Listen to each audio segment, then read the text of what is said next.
We're slightly short in numbers, but we thought we'd better start off regardless. And I'm particularly pleased to introduce as this evening's speaker, Professor Jeremy J. Smith. Having gained earlier degrees at King's College London and Oxford University, Professor Smith received his doctorate at the University of Glasgow in 1985 and has held a chair in English Philology there since the year 2000. His publications, commencing in the 1980s, have been both numerous and multifarious, and recent books include Sound Change and the History of English, Oxford University Press, 2007, and Older Scots, a Linguistic Reader, Scottish Text Society, 2012. He's a specialist in English historical linguistics, and one of his main areas of studies concerns Scots as a language and the use of English in Scotland. He is a convener of the Board of Trustees of Scottish Language Dictionaries Limited and also a co-investigator of the AHRC-supported Editing Burns project centred at Glasgow. Among current work is a project on the theme of Textual Afterlives, engaging with the transmission of medieval texts in early modern and Enlightenment worlds and relating particularly to Scotland. His present talk, as he tells me, will pick up on ways in which medieval texts are reworked in later periods, with a special focus on vocabulary and also, one assumes, Walter Scott. The overall theme promises to be one of invention in all senses. Professor Smith. Thank you very much. Thank you very much, and it's a great honour to be with you this evening. I feel particularly, as a degree, not only honoured, but also a degree humbled, because my chair's in philology. I remember years ago when people asked what that's about, it means, well, you don't worry whether literature is any good or not, it's all grist. And since my training was a medievalist, that's probably a good thing, because medieval literature is often, frankly, not very good, but that doesn't matter. It all tells us things and we can do stuff with it. So whether stuff is good or bad doesn't matter really. We're lucky it's there. What I'm going to talk today about is Scott in Dictionaries. That was my title. And I've chosen the word invention, artistry. And that seemed like, when I was asked to think up a title a little while ago, that seemed like a good thing to talk about. But since then I've been getting more and more interested in my Afterlives project, so I'm going to sneak some of that in towards the end. And to that end I brought along my father's old copy of The Lay of the Last Minstrel. It has the virtue of being very small and thus easy in a bag, but also there's a kind of sort of special quality to this particular copy which I wanted to do. I'd like to begin my talk this evening with this notion of invention. According to the Oxford English Dictionary, the current meanings of the word, which are first distinguished in the 16th century, are as follows, and there they are, under bullets. The action of devising, contriving, or making up, contrivance, fabrication. The original contrivance or production of a new method or means of doing something, and so on. In art and literary composition, the devising of a subject, idea, or method of treatment by exercise of the intellect or imagination. The faculty of inventing or devising, the thing invented. And that's a rather good one, isn't it? The thing invented. You see a classical mind has produced that little very slick definition, very pithy.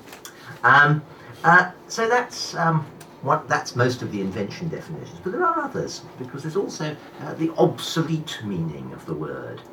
And this is it. And we know it's obsolete because the OED tells us so. Obs or arc, the action of coming upon or finding, the action of finding out, discovery, whether accidental or the result of search and effort. So that's the obsolete and archaic form. And according to the classical and medieval rhetoricians, this notion of inventio had a distinct meaning of finding something. This is Cicero, sorry, I've cut off the E on the end of the inflection. Cicero's De Inventione, the discovery of valid or seemingly valid arguments that render one's thoughts plausible. That's a very Ciceronian idea. Inventio in its classical and medieval sense is essentially about discovery. once the matter was determined through inventio, poetic art came forward to clothe the matter with words, as Geoffrey de Mansot says. And in many ways, this kind of inventio underpins, and remember I'm a philologist, so I'm not very good at the old literary stuff, all artistic expression, I would say. Here, famously, is a piece of invention. There it is, Picasso's Bull's Head, which is made up, of course, of a bicycle saddle and a pair of handlebars, which the artist cunningly soldered together, being the sort of chap I like, the kind of person who likes to tinker in garages, and that's what he produced. And that, in a sense, is found art, it's invention. He's brought the thing together. And the theme of my lecture this evening is the somewhat unsurprising insight that Scott demonstrates in his writings both kinds of invention. And to that end, we'll be looking first of all at a basic resource, the great dictionaries that are the record of the language varieties English and Scots, that Scott deployed so very cunningly. Then, after a little digression about what we mean by the notion of style, I'm going to conclude with an analysis of one of the writer's great early successes. We're going to look at the beginning of the Lay of the Last Minstrel, published in 1805. And en route there'll be a little sideways glance at two others of his imaginative creations, his novel The Antiquary and his great house at Abbotsford. So we're going to be looking at those. Now, like all philologists, and I get a lot of credit from my students because I was taught by a man who was taught by J.R.R. Tolkien, so I get a lot of thumbs up on that one. And those of you who know your Tolkien remember that they like to have things set out and counted. That's what the hobbits like to do. So let's start with some statistics, shall we? And a good point of departure here is indeed the mighty Oxford English Dictionary. And as everyone in this room will know, the OED is founded on a great bank of quotations collected since the 19th century by a phalanx of readers. I should flag, incidentally, in case anyone's tempted to do this sort of thing, that lexicography, concordancing, or thesaurus making for that matter, all seem to have been proved exceptionally attractive as forms of mental therapy for slightly disturbed people. Since I'm involved in dictionaries, that is a kind of worry. Those of you who know this will know that Roget, the great thesaurus maker, made his thesaurus as an attempt to ward off depression. Alexander Cruden's Biblical Concordance was composed in the spaces between his several confinements for insanity, and in this context it's therefore perhaps no surprise that one of the largest contributors of quotations to the OED was a Dr. W.C. Minor, who died in 1920, the surgeon of Crowthorne, who undertook this task while held at Broadmoor as a criminal lunatic. He'd shot somebody while under a paranoid delusion. It was a bit of wealth, so they gave him some therapy, and he sat there doing notes for the OED. To save his blushes, the post was sent from Crowthorne nearby, you see, and there we go. Now, although the OED is of course a work of record that draws upon an astonishing range of sources and is still very much live and of the moment and online, you can always tell its origins. In origins, it's a mid-19th century product that made a special point of drawing on works that were deemed to be of particular cultural value. And some of these values can be detected if we note the top 10 works quoted, which you can find if you look up in the OED. Unfortunately, we haven't yet got this facility on the SND or DOS, but we will if we can persuade the generous government to give us another 3 more years funding. Just like I mentioned that. The most cited work is, given Victorian notions of respectability, the top people's newspaper, The Times. 41,673 quotations from The Times appear in the OED. William Shakespeare comes in at number 2 with 33,004. And other titles in the top 10 include the New York Times, number 8, offering an American angle, the Philosophical Transactions of the Royal Society at number 4, which with the journal Nature, number 9, supplies scientific vocabulary, the Encyclopaedia Britannica, number 5, which aligns the dictionary and encyclopedic worlds in a rather interesting way, which is a kind of inheritance of the old dictionary traditions. The works of Geoffrey Chaucer and John Milton, at number 6 and 7, respectively, and a now rather obscure and, I'll be frank, deeply tedious Middle English work, the anonymous poem called Cursor Mundi, a number 10, which happens to have been one of the very first long poems to be edited for the Early English Text Society, which was founded in the 1860s as a repository of editions from which the OED could quote. So those are those are 9 of the top 10. Attentive listeners will perhaps have noticed I've not offered you a number 3. And I imagine, since we're all here, you've probably guessed who number 3 is. It is, yes, you've guessed it, it's Sir Walter Scott. And his works supply the OED with some 17,138 quotations, 0.48% of the entire OED stock, so that's him. He's the first evidence quoted in the OED for 441 words, and he's the first evidence that's a bit more subtle for 2,096 senses. So there we have Sir Walter, his presence in the OED. He's part of the documentation. Now, it seems a bit difficult to say this given the audience here, but why? Why not something else like the Bible? That seems like one. No, it's not there. Why Scott? What is it about Scott? Now, part of this focus may be to do with the fact that Sir James Murray, the lexicographer who more than anyone else can be said to have created the OED, was a proud native of Roxburghshire, part of that great tradition of Scottish lexicography, which means that even now, when you go and visit the OED down in Oxford, and you go into the august places, you will hear some English people, but the dominant accent is Scottish.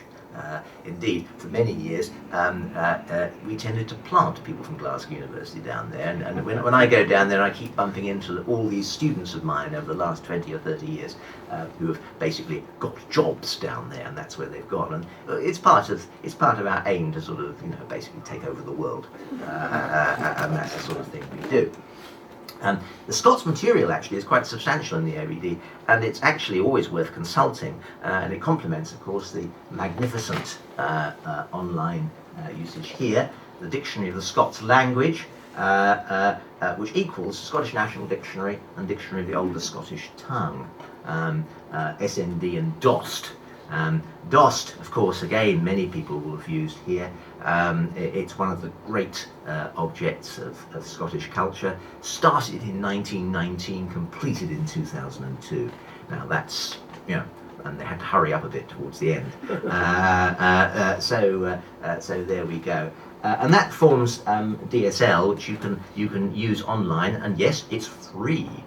Whereas the OED, I'm afraid your institution has to pay, which is a bit, since it's supposed to be a charity, I think it's a bit off really, but they don't behave like one. Whereas we still give it to the public, and that's what it's all about. If you want to follow the great tradition of Scottish lexicography, there's a very fine recent collection put together by Ishbel MacLeod, who is in many ways the doyen of Scottish lexicography, and Derek McClure. It's called Scotland in Definition, A History of Scottish Dictionaries, and I'll be giving one or two other references during the course of this evening, but it is one of a classic collection. But of course that's one reason then. Okay, maybe it's because of Sir James, but I think there's another one.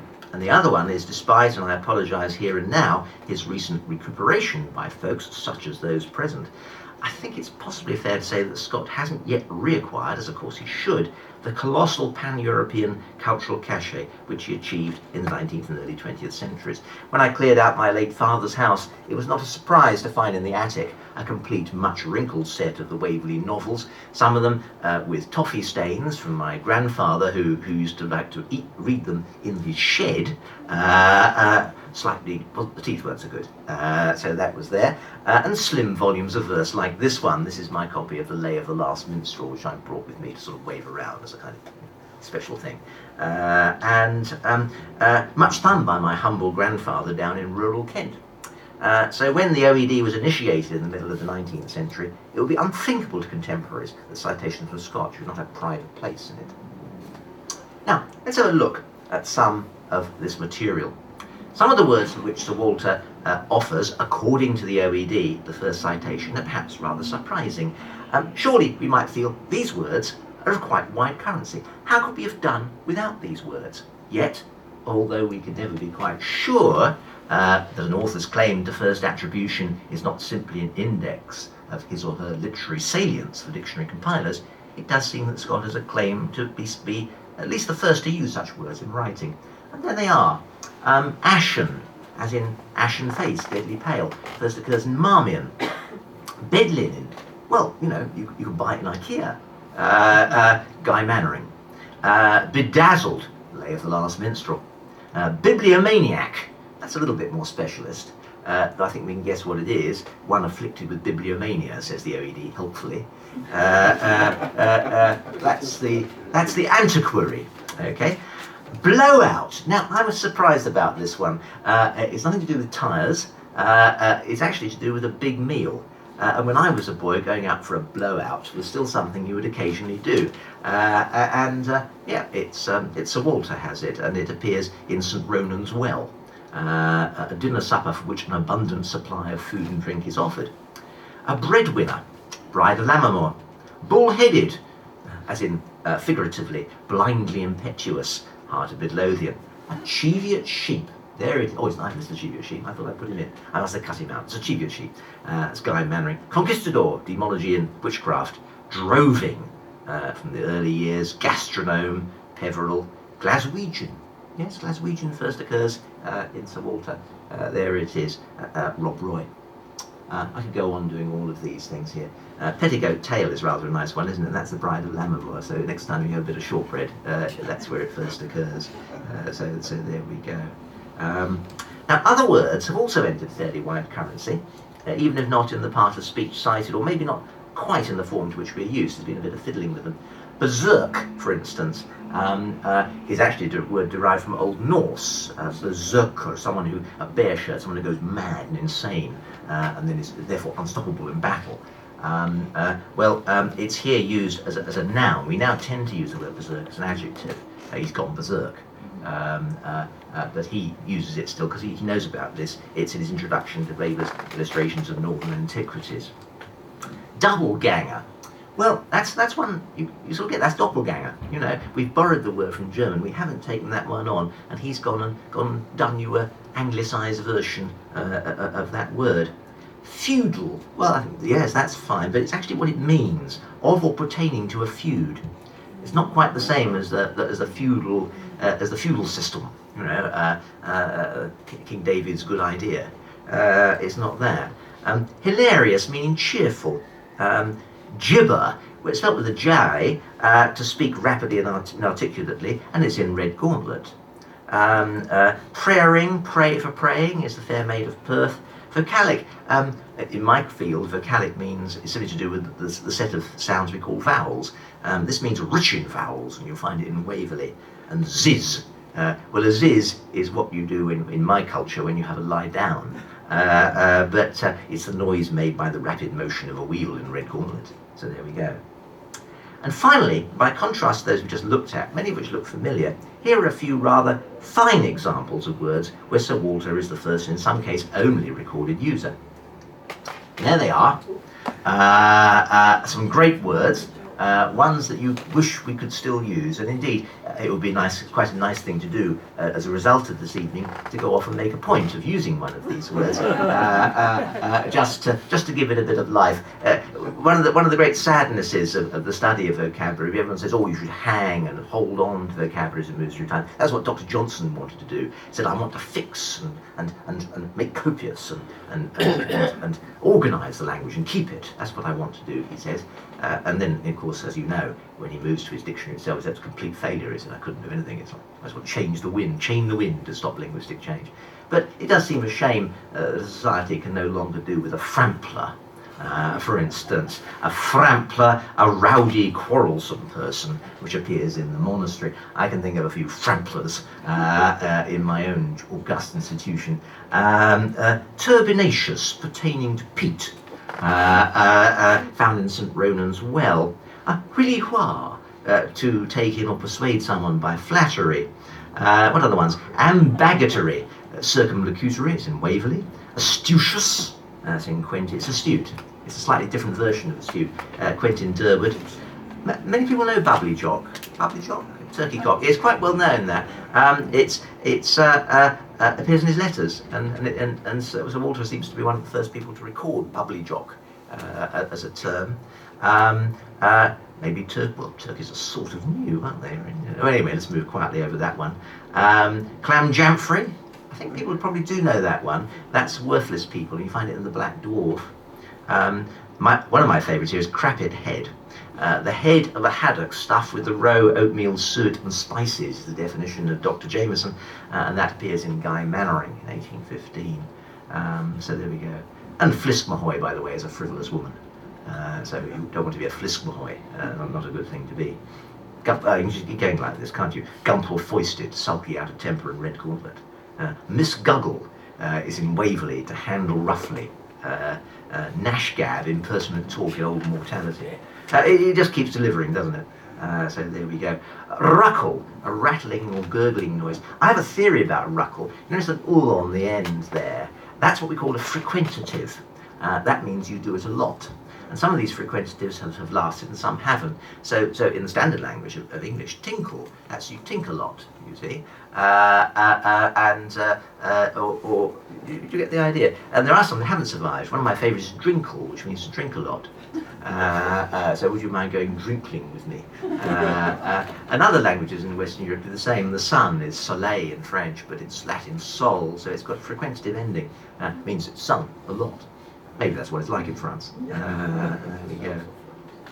Now, such a tendency to linguistic innovation seems to be a characteristic feature of what I suppose, and I have to be very careful here, but I'm a philologist, I can say these ploddy things, still just get away with calling the Scottish literary tradition, stretching back to William Dunbar and forward to Hugh MacDermid. Scott is, it might be particularly argued, inheritor of the great Baroque prose tradition of writers like Sir Thomas Urquhart and his model Rabelais, a copy of which is in the Abbotsford Library. One of the things I'm trying to persuade a recent thesis I examined to the author of that, Lindsay Levy, is to publish a magnificent thesis which is gives you a breakdown of what the Abbotsford Library was all about. Very, very interesting piece of work. And to give you a flavour of Urquhart, here's one of the most notorious passages in one of his writings. It's a work called The Jewel. The Jewel was published in 1652. When Sir Thomas was in prison in Windsor Castle, because he'd been on the wrong side in the civil wars. And while in prison in Windsor Castle, he wasn't too onerous, so he seemed to while away his time inventing a language which could be read the same way going forwards as backwards. Got us started on his translation of Rabelais, wrote his translation of Rabelais, and also wrote this work called The Jewel, whose editors, the late and great Ronnie Jack and Rod Lyle, used to say, defies generic classification. They have no idea what it is. It's a completely unique work. It's original. And to give you a flavour of it, and this is, I'm glad it's afternoon and that people here are of a certain maturity, because I'm probably going to cross a line here. We're going to look at something that's a little bit naughty. And here it is, and it's one of the famous passages. I bet a number of you are already knowing exactly what I'm going to put up here. It's this. It's from the section called The Admirable Crichton. And he's talking about two lovers making themselves acquainted with each other. And here it goes. It'll give you an idea of what sort of thing people are getting at here. Thus for a while, he says, their eloquence was mute, and all they spoke was but with eye and hand. Yet, so persuasively, by virtue of the intermutual unlimitedness of their visotactile sensation, that each part and portion of the persons of either was obvious to the sight and touch of the persons of both. The fusuriency of either, by ushering the tacturiency of both, made the attestation of both consequent to the inspection of either. Here was it, and this is the thing I realise, it's grammatical, that passion was active and action passive, they both being overcome by other, and each the conqueror. Now, so obviously they're very attracted to each other, and then we get this bit, because they're not wearing any clothes. To speak of her quitaliancy, and the italics, by the way, are those in the original edition. Obviously, the printer wished to draw attention to these words. At the elevation of the pole of his microcosm, or his luxuriousness to erect a gnomon or horizontal dial, whereas beheld by scientific expressions full of obsceneness, and offensive to the purity of chaste ears, yet, seeing she was his wife, not be the such without consummation of marriage, which signify the same thing in effect. It may be thought, as definitiones logicae verificantur in rebus, if the exercise act be lawful, that the dictionary supposes it, can be of no great transgression, unless you call it a solecism, or that vice in grammar, which imports the copulating the masculine and the feminine gender. Let me move swiftly over that, it's rather vulgar. But notice something about it. Notice the way in which what the late Eddie Morgan used to call the shock of Latin has been popped down into the midst of this. It's a very intriguing sort of thing. There are fairly obvious double entendres in this passage. Maybe I should now explain them for those who may be missing on this. They're not quite the thing we find in Scott. He was a tolerant man among his many virtues, but maybe this was not the sort of thing he would put out. The passage just cited, they seem to have enjoyed it because he had a copy. The passage just cited contains several words which seem from citations in the online OED and DSL to be unique to him. So take for instance now, which is this pointer, isn't it? Take for instance, herquitaliancy.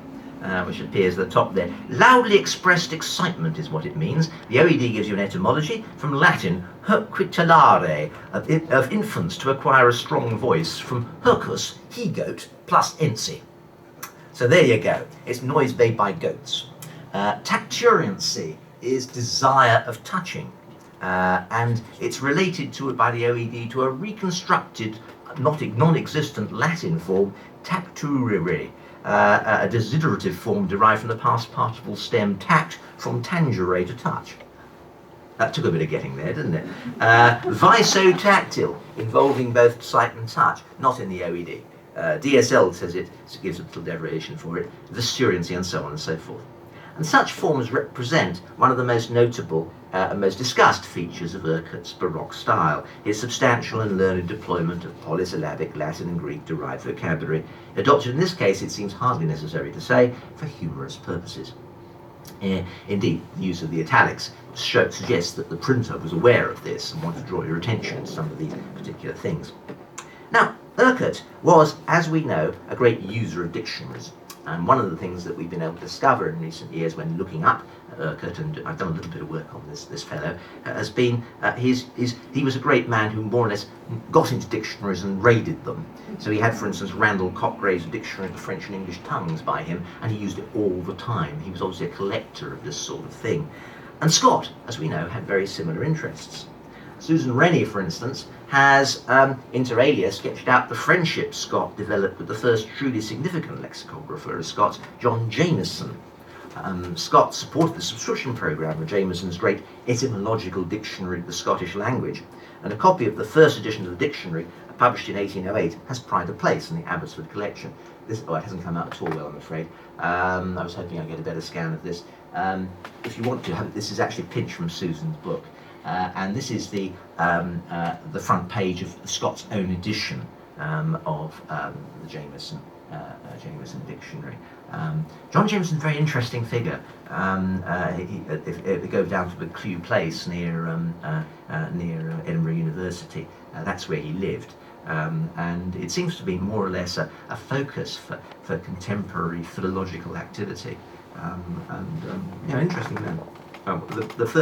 The man who made the big breakthrough in editing Barbers Bruce and Harris Wallace, for instance, and an interesting character.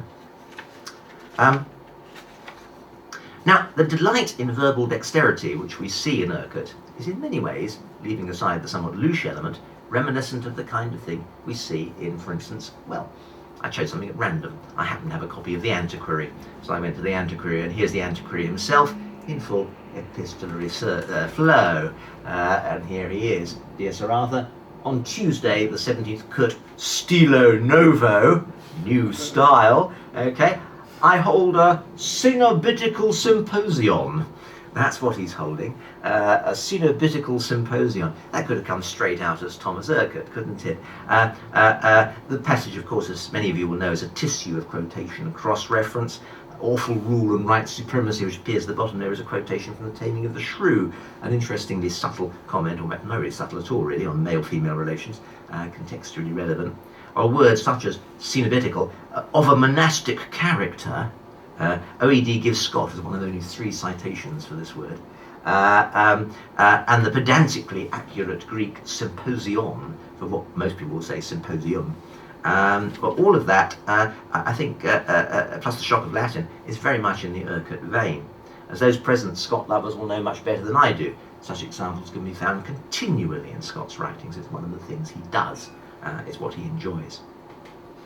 Now, dexterity in the deployment of complex vocabulary is a feature of what we might call Scott's style. And that notion of style deserves perhaps a brief moment of reflection at this stage in the talk. because as it's a notoriously slippery one. And I know this because my students use all sorts of words when they talk about style. Often the passage on style in their essays will make some few references. This is written in a very rich, flowing style, they will say. Not terribly sure what that means. I don't think they're very sure either. They know they've got to talk about it, but it's not quite sure what to say. So they put it in, you see, and that's a kind of thing. I kind of explain it in all sorts of ways over the years. For instance, I said, well, look, in a sense, I said, I've got a style. Look at the way I'm dressed. Okay. Well, actually, this isn't really my style. All my clothes are chosen for me by my wife and daughter, which is the right thing to do. Especially the ties. This is my daughter likes this because she likes horses. So anything with horses on, I get. So that's me. And when I got married some 30 years ago, I found very rapidly the best thing to do was simply to just do that, and it's better that way. But I do say, when I get up in the morning, I have to choose from the clothes that are available, I say, and that creates my style. I turn around. Now, some of you, I say, may have a lot of clothes to choose from. I have a lot of ties. But some of you maybe have fewer. So, for instance, especially if you're a student and you're in your first year, this may be the only clean clothes you've got because you haven't been home yet. So your choice is restricted, you see, to those clothes. Or perhaps they're the cleanest you've got, which is, of course, the other little something. But it's a slippery notion, and maybe that's not enough. So maybe we ought to look at it in terms of language. A good starting point might be this. This is by the late great Geoffrey Leach. He says this: in literature, he says, the resource of language is used not only for efficient communication of ideas, but effective communication in a broader sense. Communicating and interpreting people's experience of life, individual and collective. And this means using language in special ways. Using language in special ways, is that a definition of style? Even that definition, I'm not sure terribly works out, because it attempts to distinguish between the literary and the non-literary. And I don't know, people are sort of a bit more cagey about distinguishing the literary and the non-literary. Remember, I'm a medievalist by training, we never bother. And is that absolutely clear cut? Is there something saying that's literature, that isn't? Yeah, because it's so contextualized, isn't it? If you say, I'm doing English literature at university, well, we kind of know what we think that is. But if you say, if someone rings up and says, I want to sell you something, you say, well, I'm not interested in doing it on the phone, please send me some literature. I'm not expecting them to send me the works of Milton. And again, in a different context, police raided a warehouse in Soho and took away a lot of literature. Again, it's a different sort of notion that we're sort of thinking of in that kind of context. So we might maybe something else. We may choose metaphor, for instance. That's quite a thing people like to say, metaphor. But as often been pointed out by linguists, metaphor is endemic to our usual language. It's all over the place. Here's some metaphorical expressions put together by the great authorities on metaphor, George Lakoff and Mark Johnson. And these are all phrases, this is American, but there are a lot of phrases here which will stick in our mind. What he said left a bad taste in my mouth. Well, that's a metaphor. All this paper has in are raw facts, half-baked ideas. Warmed over, is American, warmed over theories. Too many facts here for me to digest them all. I can't swallow that claim. That argument smells fishy. Let me stew over that for a while. There's a theory. And that's food for thought. He's a voracious reader. We don't need to spoon feed our students. That's all based on the metaphorical frame that food is thinking, you see. So they're all linking ideas with food. So, but that's not literature. You see? I don't know. So it seems that figurative language is not necessarily a defining characteristic of literary art, even if literature tends to use figurative language in highly imaginative ways. Rather, new materials, that's another metaphor for you, for literature, as taught in literature courses in schools and colleges and universities, lies in everyday language, the language of the everyday, the language people encounter, or the language people know about, they get in touch with. And that takes us back to our old notion of inventio, finding. Thomas Hoccleve referred to Geoffrey Chaucer as the first finder of our language. It's something he derived from pseudo-Ciceronian Rhetorica Ad Herennium, and other writers like John of Galen and Geoffrey de Vinsauf, the great authorities on rhetoric in the medieval period. And these notions, I think, still have a lot of mileage in what they're on about. And what you do is you find language in relation to the required register of the discourse in section. And register, of course, so style is about choice, what's available to the person exercising invention. And register, mode, that's speech or writing, degree of formality, the domain, medical writing, political speech, public ceremonial. And all of those things we talk about when we're talking about style. You choose the language which is appropriate. Style is about the choice from what is available to the person exercising invention. And notions like those are part of the terminology of modern linguistics. Classic and medieval literary theoreticians, and of course that went way on into the 18th and early 19th centuries, had their own terminology. They distinguished high, middle and low styles. What William Caxton, the printer, called curious, plain and rude, which I think is rather good. Curious style. That's very fancy. And there are quotations to back it up. Chaucer, high style, as one that men to king is rita, says Chaucer. There it is. That's what you do. You use the high style when you talk to the king. Caxton talks about some of these, and he talks about a middle style, a mean between both, he says, appropriate for a clerk and noble gentleman that feeleth and understandeth and fates of arms and love and noble chivalry. And James VI, there he is in his Rules and Quarters, says it all. Ye man also take heed to frame your words and sentences according to the matter. According to the matter. He's talking about register, that's what he's doing. The distinction between these styles varied over time, and there was always filed up in terms of this and that. But that's the basic idea about style. You have a norm, and you have foregrounding. You have what is, as it were, the basis, and then you have foregrounding, and that works in any kind of artistic experience as well. Think of a piece of music. Okay. We all know the pieces of music are written in keys, don't we?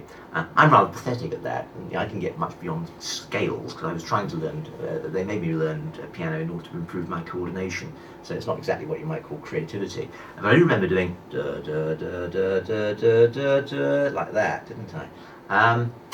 It's not, but that's the scale, isn't it? But think of the Waldstein Sonata, which is written in the key of C. It doesn't mean to say it's all da da da da da da da da. It's da da da da da da da. Do you get the idea? It's a variation against the norm. So far, a little bit of theory there, but that was my apologies. You want to talk about Scott, that's what I'm here for. So to conclude, I'll look at the opening of one in my last section. There's a bit more to say. In my last section today, we're going to look at the opening of one of Scott's early successes, and this is The Lay of the Last Minstrel, and it's why I brought it along with me today. He published in 1805, and as many of you here will know, originally it was going to be included as part of a sort of modern invention, but it was so big and so colossal, and so he obviously thought, well, I'll get this one out on its own, and did the business. And here it is, a transcription from the original edition, and this is the opening of the poem. The way was long, the wind was cold, the minstrel was infirm and old, his withered cheek and tresses grey seemed to have known a better day. The harp, his sole remaining joy, was carried by an orphan boy. The last of all the bards was he, whose son of border chivalry. For well a day, their date was fled, his tuneful brethren all were dead, and he, neglected and oppressed, wished to be with them and at rest. No more on prancing palfrey borne he carolled, light as lark at morn. No longer courted and caressed, high placed in hall, a welcome guest. He poured to lord and lady gay the unpremeditated lay. A very fine piece of poetry. Lots of things going on actually in that transcription. I've chosen here to transcribe it directly from the 1805 edition, and one of the reasons I do that is to do with the punctuation. This is the punctuation here is not what you will find in some modern editions. So, for instance, take the line there, "No more on prancing palfrey borne." There's a bit of a debate about that "no more" there. Should there be a comma there? He's not being born anymore on a prancing palfrey. Why is there a little comma floating around in here? And look at all those exciting semicolons darting up and down the side. They are, of course, to do with a different notion of punctuation, which is thoroughly enunciated in the 18th century, which is elocutionism. Elocutionist punctuation was designed to assist in the oral delivery of text. And you get a large number of books. There are very, very large numbers of books on how to do this in the 18th century. There's always been that tension between punctuation as rhetoric and punctuation as grammar. When we mark our students wrong for using punctuation nowadays, we mark them wrong on the basis of grammar. But it's not their fault. They were told at school by a teacher that you put a comma in when you take a breath. And is it breathing? Is it? It's a whole different thing. So there's lots of things going on there. And the opening is in many ways, of course, deeply traditional. It demonstrates Scott's capacity for inventio. So if we go back to the beginning again, the way was long, the wind was cold. He announces almost in the very first line that he's writing in what is the great traditional metre of the medieval romance, and we're reminded that, of course, he had encountered these in his edition of the Tristram, taken out of the Auchinleck manuscript, that great collection of romances which date from the middle of the 14th century and seems to have been created as a court book at the court of Edward III. The way was long, the wind was cold. He's writing the iambic tetrameter. Dee-dum, dee-dum, dee-dum, dee-dum. That's what he's doing. And there it is again. The minstrel was infirm and gold. Dee-dum, dee-dum, dee-dum, dee-dum. The was might not receive quite the same kind of stress pattern. It's a more as predictable word.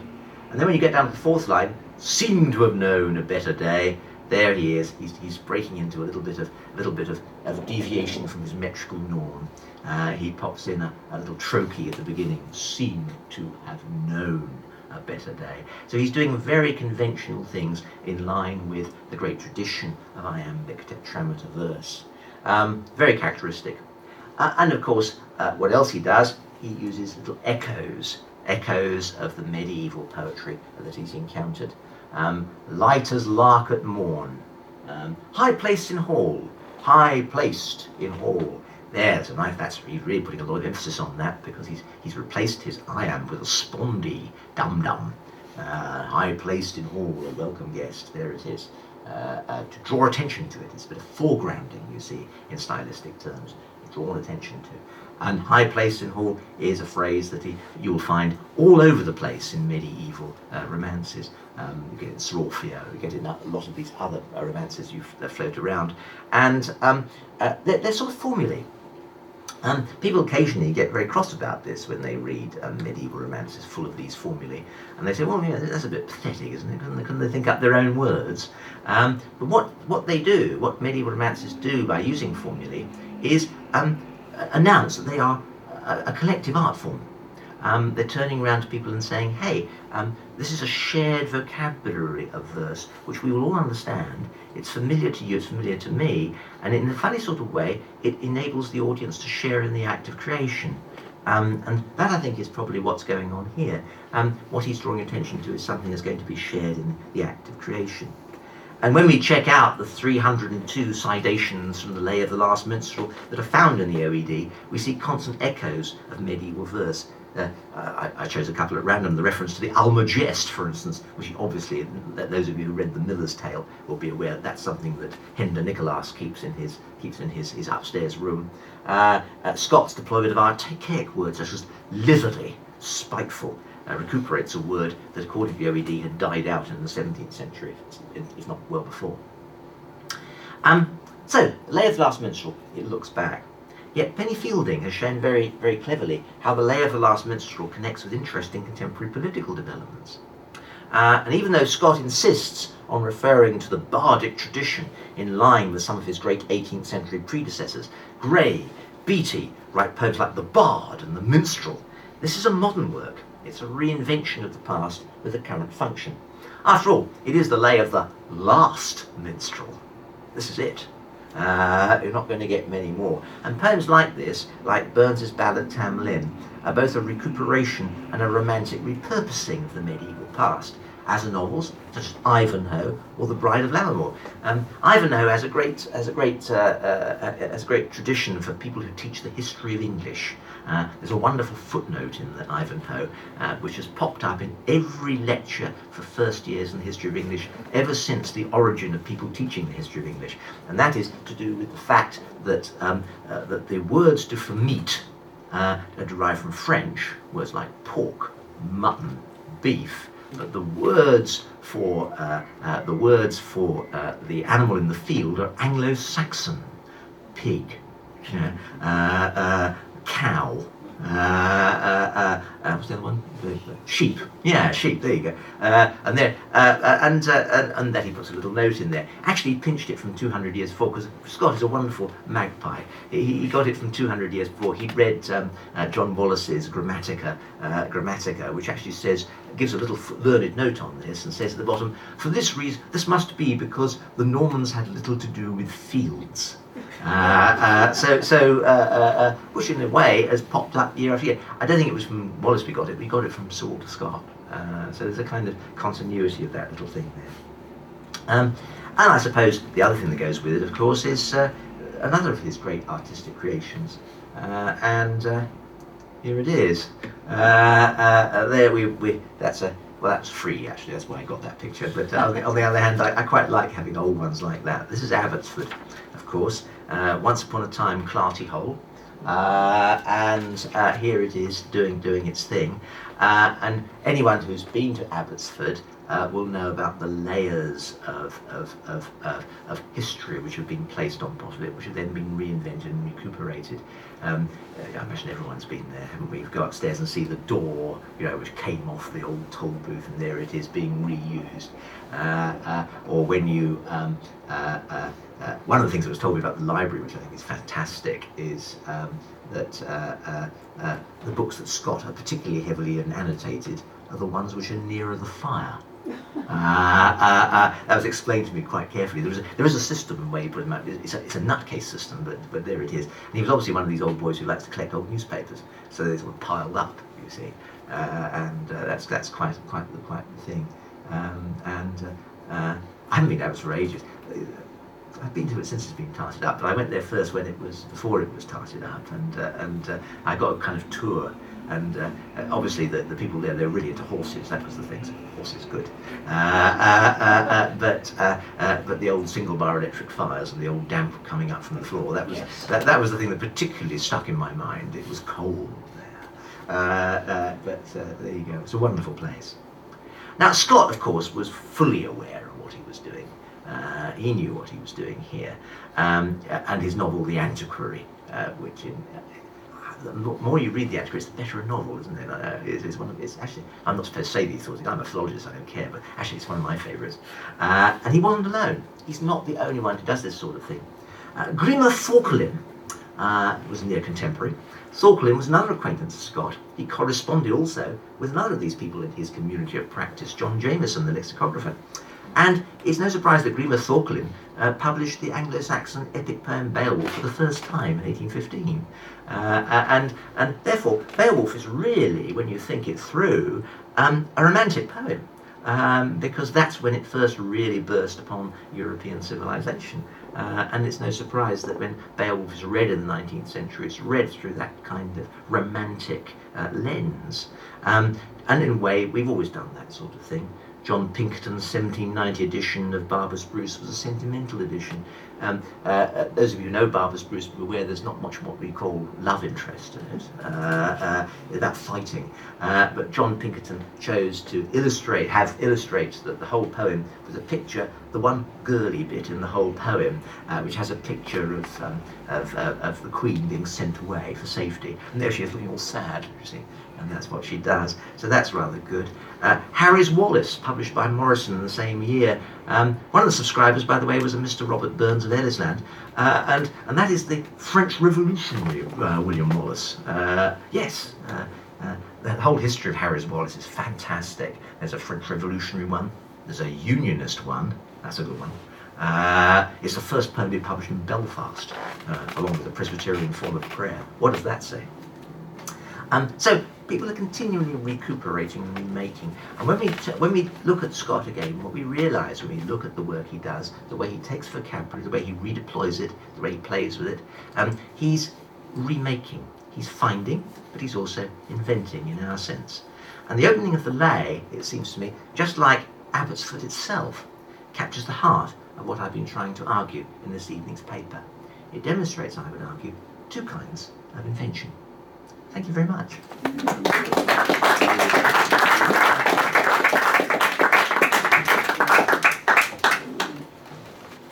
thank you very much as well, because that was a wide-ranging, informative, amusing, and dare I say it, inventive talk.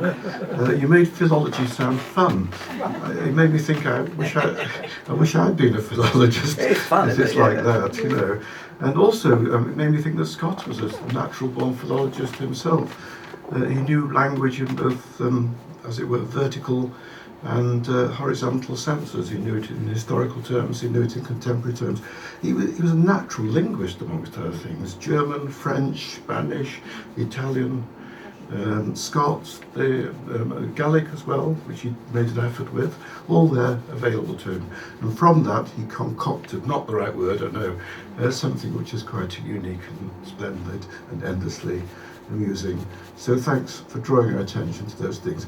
We've got about 5 minutes for questions. Canopies are at 5 past. Oh, we've got up to 10 minutes for questions. Hello, yes. Yes, please. Thank you very much indeed. That was a simply delightful talk. I've got 2 questions. One, in a sense, difficult, and one probably very easy. All right. The harder question, perhaps, maybe to me, not you. Have you ever thought of the links between invention and improvisation? And the second question.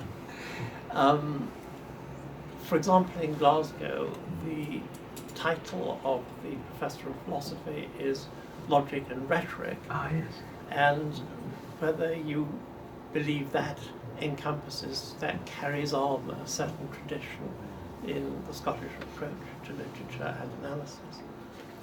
Those are 2 very wide-ranging questions, which I feel very unqualified to respond. Let's deal with the hard one, the invention improvisation thing. Invention in the rhetorical tradition is finding. Yeah. And one of the things that often strikes me when I look, because I started life as a medievalist, when you look at the ways in which medieval scribes copy the texts which are in front of them, is they're continually remaking. So, you know, when we look at, say, Canterbury Tales, the Canterbury Tales survives in 80-odd manuscripts from the medieval period. They're all different. All of them represent someone a scribe who's come along and decided to take what's in front of, it would be him, and done slightly different things with them. So each time there's a kind of remaking, and that's not so much improvisation, but it's an improvisation, I suppose, in the same way as you do with jazz. You get a kind of idea, and then what you do is you then change it a wee bit. And the whole act of copying a text, in some sense, does that. Obviously, then it gets fixed in some shape or form, in written form, and that, of course, is something which, when you get printing, it becomes harder to change. They're not impossible. You know, printed versions continually change and move and shift about. If you look at, say, I had a student who did a very interesting thesis on different versions of the American Declaration of Independence, which is continually being reworked to reflect particularly, even though the words are the same, the layout changes through time. So in that sense, improvisation is almost a natural act. You know, this is like the script, and then you change it. Yes, it was jazz that I had in mind. Yeah. I think that's quite a good parallel. The other one to do with Glasgow professors. Well, Glasgow professors are a notoriously odd lot, and they've tended to get stuck with these these titles. Mine, I fear, is one of the lowly personal chairs, so I chose to be called Professor of English Philology. But they do rather change around. The great tradition of doing literary study at all in Glasgow began with Adam Smith. And Adam Smith, I think he was the holder of that. I should know this, but I can't remember. He was the holder, I think, of that chair at one time. And he used to give lectures, and here in Edinburgh, of course, there were the people who gave the great lectures on Bell's lecturers. But what that curriculum and what they talked about, I think we would find quite hard to recognise now.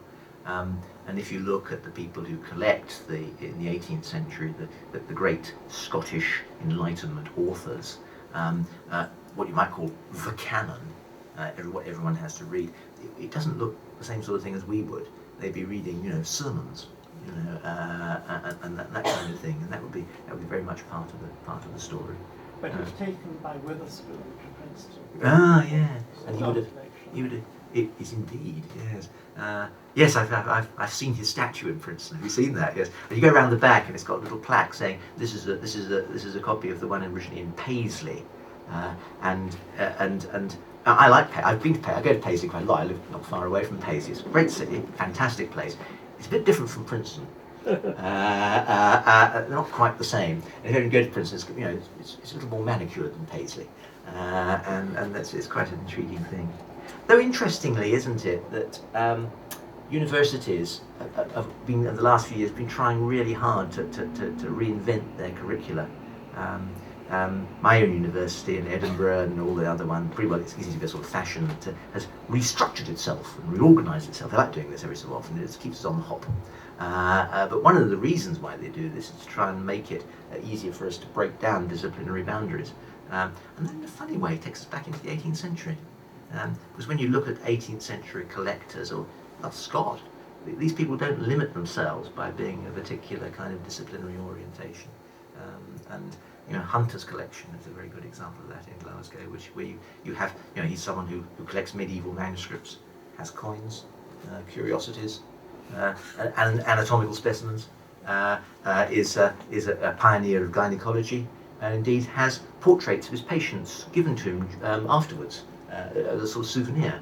And you see these ladies of decided fashion, and these were his patients. You see, I personally find that a bit creepy, but we'll move over that one. Sorry, that wasn't much of an answer, but it responded.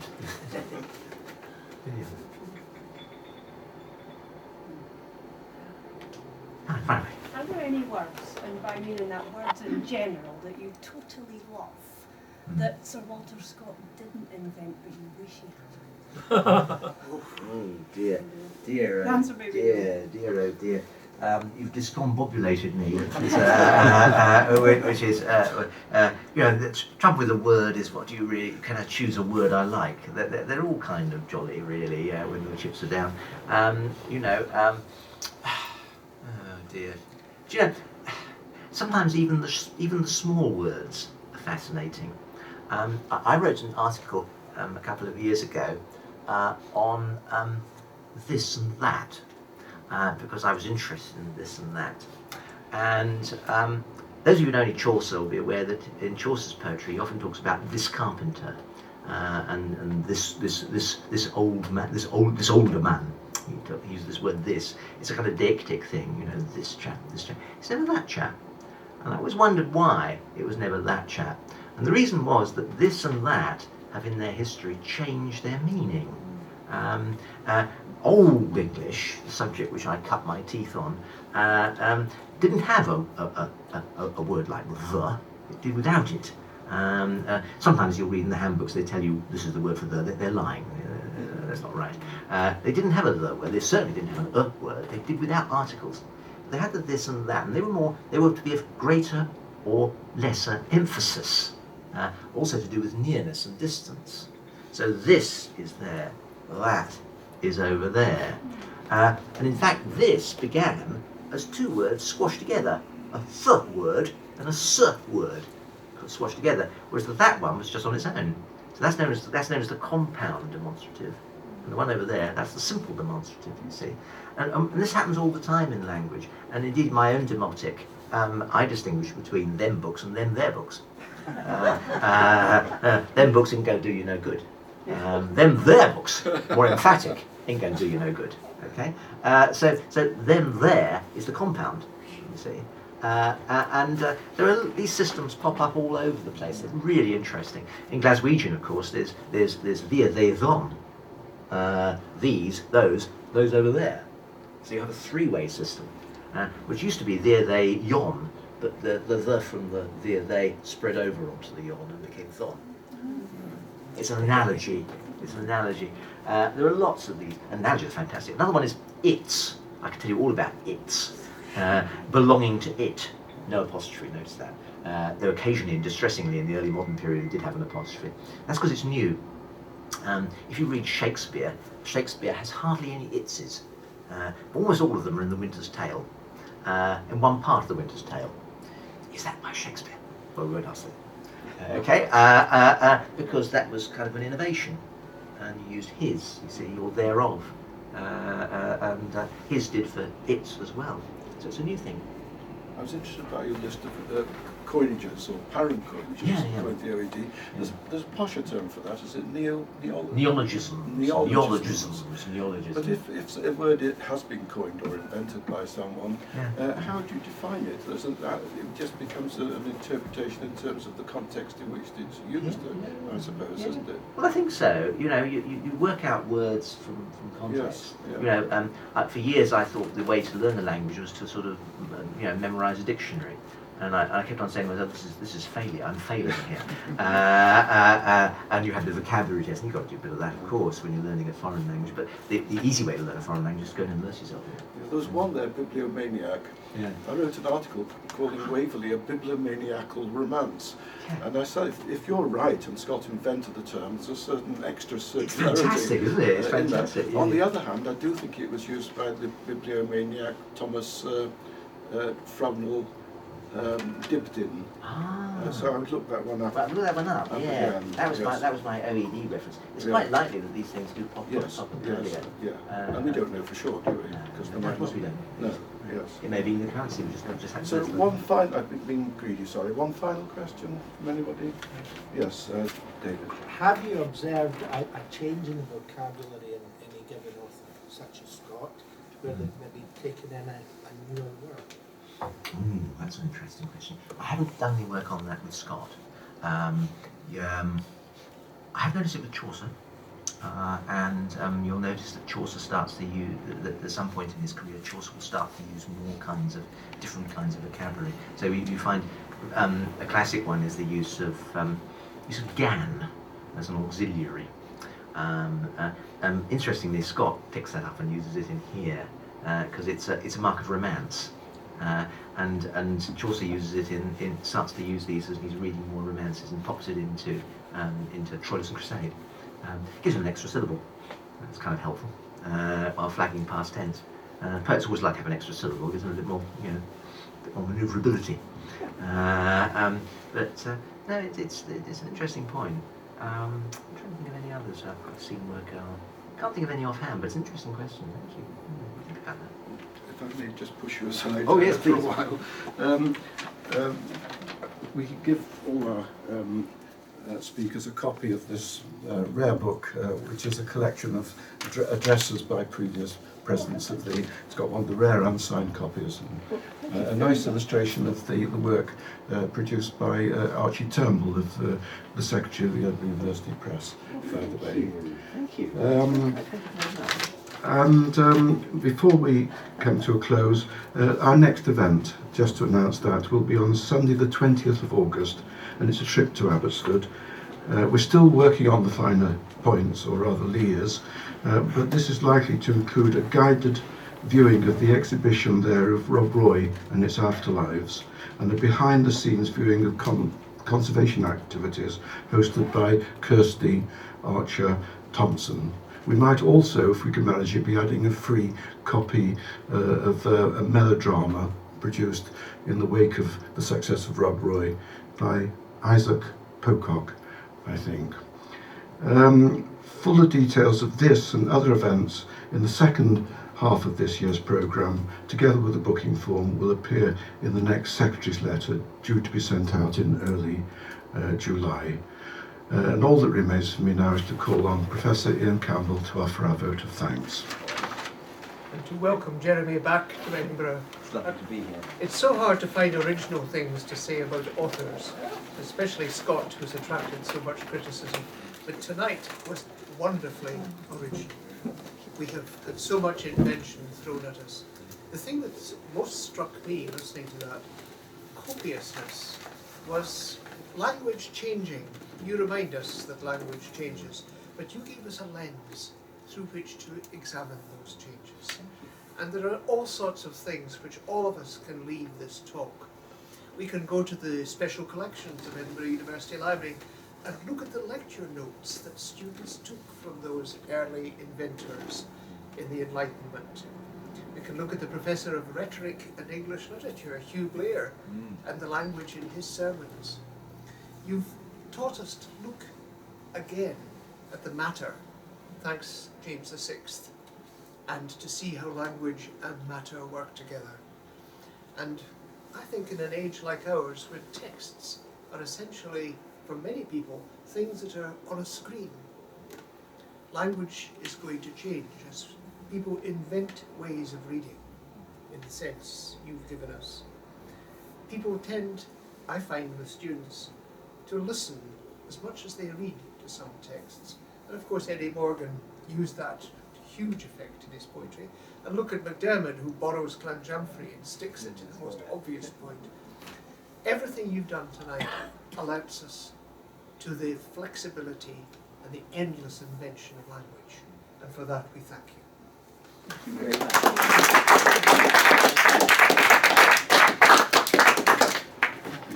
Well, thank you very much indeed. It's been an honour to be here and to have picked up something indeed of the copiousness of Sir Walter.